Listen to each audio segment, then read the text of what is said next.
As you may have been able to put together from the title of this video, Blizzard is joining the Legion of Darkness and putting the middle finger up to all of its customers by delisting classic Warcraft 1 and 2. Blizzard is delisting Warcraft 1 and 2 from GOG, but GOG says it's gonna preserve them forever anyway, hands out a discount, and announces new policy for its preservation program to boot.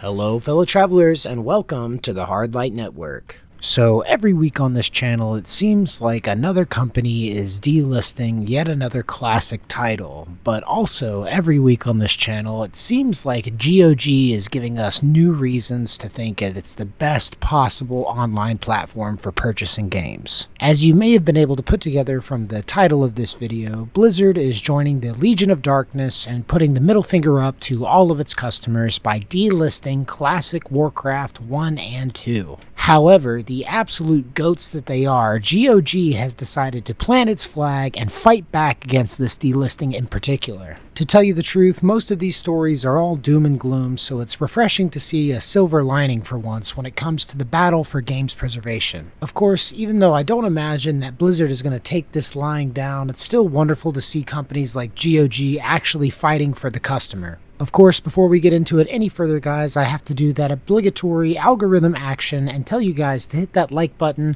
comment down below, and subscribe so you don't miss out on any of the content we've got coming up in the future. There is also a super thanks option down below if you want to go that extra mile. Of course, with all that out of the way, it's time to revel in this absolute W that GOG has delivered to gamers everywhere. Today's article comes to us from our boy Joshua Wolins over there at PC Gamer and is entitled Blizzard is delisting Warcraft 1 and 2 from GOG, but GOG says it's gonna preserve them forever anyway, hands out a discount, and announces new policy for its preservation program to boot. And the article begins as such. Thank God for corporations, huh? Blizzard has acted swiftly to put an end to the scourge of people not spending $40 or 35 euros on its recent remasters of Warcraft 1 and 2. The studio is delisting the original versions of those games from GOG, ensuring no innocent consumer will accidentally pick up the DRM-free classic editions of those games for $15 or 12 euros when they could be spending a bunch more on Blizzard's own storefront. Phew.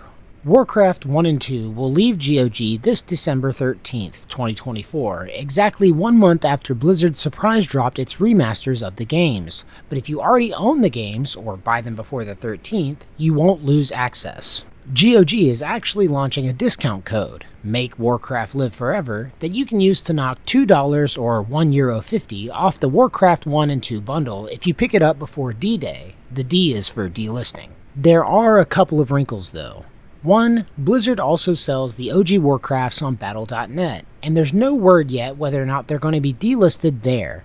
I've reached out and asked about that, and I'll update if I hear back. Even if Blizzard does keep selling them though, there are some differences between the Battle.net versions and GOG's. For instance, the GOG version of Warcraft 1 uses an internal config tool to make multiplayer connection a little easier, while GOG 2's Warcraft 2 comes with a new DX wrapper that tries to capture the game's original presentation on modern resolutions. The second, bigger wrinkle is that Warcraft 1 and 2 were only just inducted into the GOG preservation program, the store's scheme to use its own devs to keep a select list of golden oldies running on modern hardware, quote, for generations to come. What does it mean for GOG's pledge if a game on its list is no longer purchasable on its store? Well, props to GOG. It's promising to keep maintaining Warcraft in perpetuity for everyone who picked it up before the delisting. Once the game obtains a badge, we pledge to maintain its compatibility even if it gets delisted from the store, it says. This means that owners of those titles can still expect a seamless experience and tech support up for those titles, up to and including dealing with changes to Windows that muck with old games' playability. So to be clear, it's not just an announcement about Warcraft 1 and 2, but a commitment to a whole policy on delisted games. Whether you can buy them or not, once a game's on GOG's preservation list, it stays on the preservation list. It's quite the commitment to make to products that aren't going to directly make you any money, Although the boon of GOG's reputation probably has its own indirect rewards, and it's good to see. I suspect keeping Warcraft 1 and 2 playable won't be too laborious for devs, but I wonder what the long-term ramifications of the policy will be if more publishers choose to yank older, cheaper versions of games from sale. Still, so long as we have Alpha Protocol, I think we'll be okay.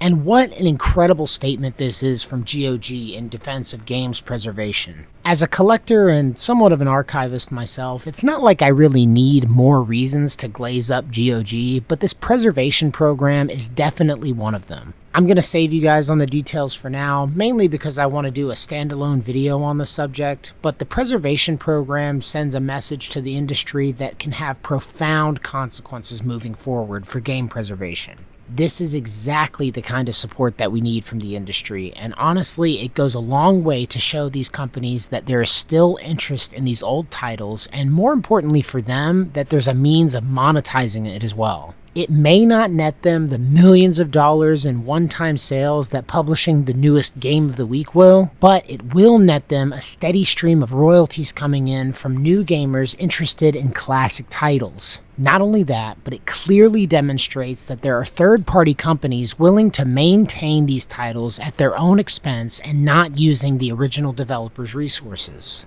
Again, I might be speaking from the outside looking in here, but it seems like a win-win-win on all fronts.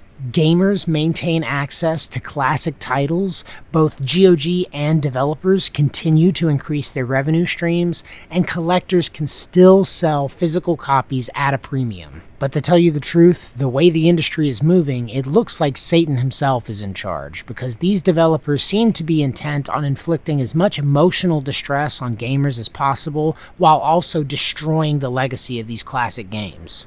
It's a real Faustian setup, with these developers absolutely tanking their reputation in exchange for 100% markup on remasters. But to tell you the truth, maybe we deserve it. Just a little, because every time a new shiny remake or remaster comes out, it seems like gamers are literally clawing over each other to get access to them. Someone once commented on one of my videos saying that Todd Howard lives rent-free in my head, and you know what?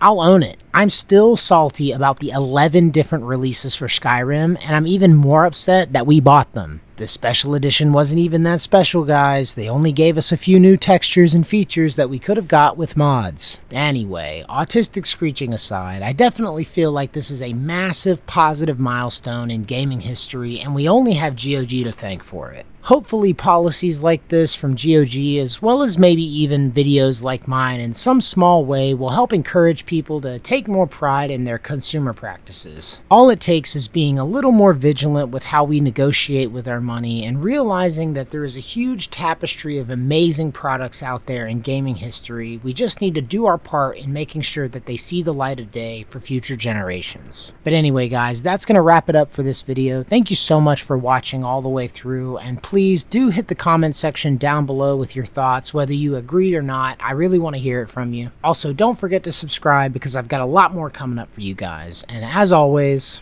thank you guys for watching. If you liked the video, leave a like, and until next time, love you guys, safe travels.